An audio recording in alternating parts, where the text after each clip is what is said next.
David huwa bniedem bi British humor, aħna ma niċċajtawx bejna nfusna u b'xulxin biżżejjed. Kienet din ir-risposta li tal-Ministru tal-Kultura u Films Owen Bonnici fit-tweġiba parlamentari, tweġiba li waslet wara li d-deputat nazzjonalista u kelliema għall-kultura Julie Zara staqsiet li l-istess Ministru jekk iħoss lill-kumment li għadda Williams, ċewe li biex tagħmel film f'Malta l-ewwel trid taqsam sodda ma' Johan Grek iwaqqax il-livell ta' pajjiżna fuq ix-xena internazzjonali. Iżda Owen Bonnici sostna li hemm bżonn aktar ċajt bħal dan fuqu u fuq il-kollegi tiegħu. Dan fl-istess ħin li l-esponent ewlieni tal-faxx estrema laburista Neville Gafà sostna li fl-istess festival kien hemm ukoll orġi u konsum eċċessiv ta' kokaina. L-Onorevoli Zara tirreferi għal ċajta li għamel David Williams li huwa bniedem li huwa tajjeb ħafna fil-British humor and British wit.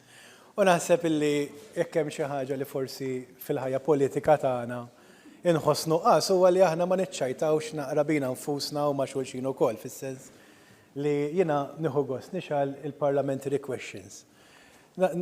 U nibda nisma' l-battuti tal-Ingilterra, nibda nisma' l-battuti minn naħa għall-oħra tal-Kamra u titħaq, ġifieri u titħaq ta' vera. Però l-Ministru responsabbli s'issa jidher li mhux ser jirrispondi għall-allegazzjonijiet li qed jagħmel l-eks ħaddiem ta' Kastilja Neville Gafà. Intant l-akkużi ta' Neville Gafà fuq il-Ministru Bonnici għadhom ma ġewx miċħuda minn Robert Abela. F'din l-aħħar ġimgħa Neville Gafà tkellem dwar dik li sejħilha porkerija lil laburisti kollha bħalissa qed jitkellmu dwarha u qal li l-ġimgħa tal-Mediterrane Film Festival kienet ġimgħa ta' estravaganza fil-forti tar-Rikasli li jeħtieġ 200 miljun biex jiġi restawrat. Gafà qed jikxef it-berbiq bla rasan ta' Owen Bonnici u jakkużah li qed juża flus il-poplu biex hu u misteddin tiegħu jiddandnu, jixorbu u jpejpu minn fuq dar in-nies.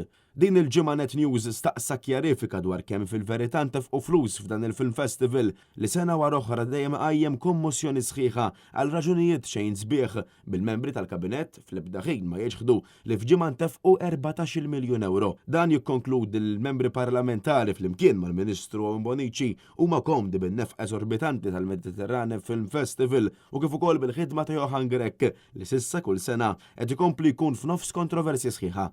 Intant matul din il-ġimgħa bosta kritikaw bl-aħrax l-attitudni tal-Gvern tal-Labor e kif l-infiq pubbliku sploda l-livelli rekord. Partit fil-Gvern li aktar berbaq flus, festivals u ċerimonji milli biex jinvesti bis-serjetà f'dan il-qasam fl-artisti lokali u fil-produzzjonijiet Maltin.